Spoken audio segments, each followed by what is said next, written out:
In Sachsen, da werden von heute an zwischen CDU, SPD und dem Bündnis Sarah Wagenknecht die Chancen für eine Regierungsbildung ausgelotet. Grundlage für diese ersten Sondierungsgespräche ist ein gemeinsames Papier, das in den 7 Wochen seit der Landtagswahl am 1. September erarbeitet wurde.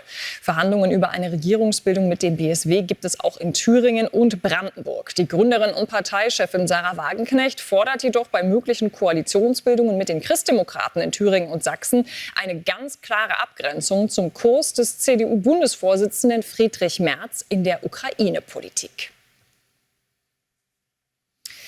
Professor Dr. Christian Stecker ist mir nun zugeschaltet, Politikwissenschaftler an der TU Darmstadt. Herr Stecker, Sie forschen ja auch insbesondere zu Populismus und Minderheitsregierung. Schön, dass Sie Zeit für uns haben.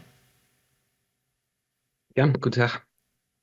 Ja, wenn Sie jetzt auf diese bisherigen Gespräche schauen, dann kann man es, glaube ich, so zusammenfassen. Auf den landespolitischen Themen in Thüringen kann man wirklich eigentlich ganz gut miteinander aus. Ich vermute, in Sachsen läuft das ganz ähnlich. Das Problem und der Kasus Knaxus sind dann eben die außenpolitischen Vorstellungen von einer Sarah Wagenknecht, die da auch unbedingt mit rein müssen. Und gerade für die CDU kann das eigentlich ein fast unlösbarer Spagat werden, den man da machen muss.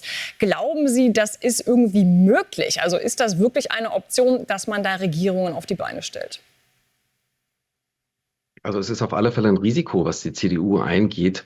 Sie hat die Aussicht, vielleicht vor allem mit Katja Wolf in Thüringen, mit einer sehr pragmatisch orientierten und auch erfahrenen Politikgestalterin wirklich vielleicht Landespolitik in Thüringen zu machen. Aber sie hat natürlich auch das Risiko, dass diese Koalition und dann auch Katja Wolf eine erfahrene, stärker ideologisch orientierte Oppositionspolitikerin in Form von Sarah Wagenknecht setzt, deren Strategie natürlich in Abgrenzung vor allen Dingen auch zur CDU besteht und bestehen muss und die Thüringen und Sachsen als Bühne für ihre bundespolitischen Ambitionen nutzt. Also von daher sehen wir ein Stück weit wahrscheinlich auch einen Machtkampf zwischen landespolitisch orientierten BSW-Politikerinnen wie Katja Wolf und Wagenknecht, die einfach eine andere Strategie fährt. Also ganz unterschiedliche Politikertypen, die wir da auch vor uns haben. Nun forschen Sie intensiv ja auch zu diesem Thema und man kann ja auch sagen, es muss ja nicht immer die klassische Mehrheitsregierung auf Biegen und Brechen sein. Was wäre denn in Ihren Augen der Vorteil, wenn man jetzt sagt, in Sachsen und Thüringen am Ende machen wir dann doch eine Minderheitsregierung draus? Ja, also in der Tat, Sie sprechen es an. Also so eine deutsche Koalition beruht ja eigentlich auf einem Koalitionskorsett. Also die Partner schnüren sich ein und zwingen sich zu Kompromissen in allen Bereichen. Und je gegensätzlicher die Meinung sind, desto schwieriger sind ja diese Kompromisse überhaupt zu finden und auch den eigenen Wählern zu vermitteln. Wir brauchen uns so die Ampel anschauen. Ja, und mit BSW und CDU gibt es jetzt auch Gegensätze in der, was Sarah Wagenknecht als Friedenspolitik bezeichnet, wo wenn man sich zwingen würde auf eine gemeinsame Position, es einfach ganz schwierig den eigenen Wählern zu vermitteln sein wird. Ein Ausweg wäre, dass man ganz normal sagt, dass man sich manchmal nicht einigen kann. Das ist eine demokratische Selbstverständlichkeit.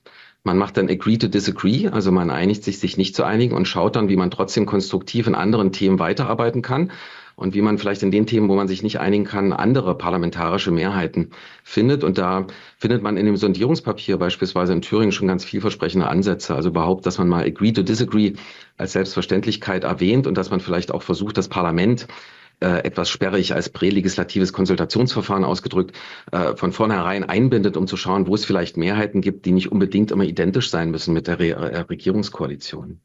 Also sich ein bisschen flexibler aufstellen. Dazu ist natürlich auch die Bereitschaft von allen Seiten dann vonnöten. Nun gab es ja die letzte Minderheitsregierung in Thüringen tatsächlich. Und Bodo Ramelow, der Ministerpräsident, hat dann hinterher jetzt jüngst auch gesagt, also er hat seinen Bedarf an Minderheitsregierung, der ist wirklich auch erstmal gedeckt.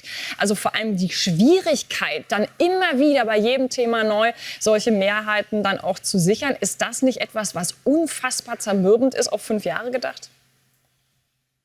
Ja, wenn man es schlecht macht, so wie es jüngst in Thüringen gemacht wurde, einmal weil sich Rot-Rot-Grün ja so ein bisschen in der Illusion wohlfühlte, man hätte vielleicht doch irgendwie eine Mehrheit und sich selbst geeinigt hat, bevor man dann im Parlament schaute, wo man überhaupt Mehrheiten hinbekommt und die CDU so ein bisschen lavierte, wie sie überhaupt dieses Bündnis behandeln soll.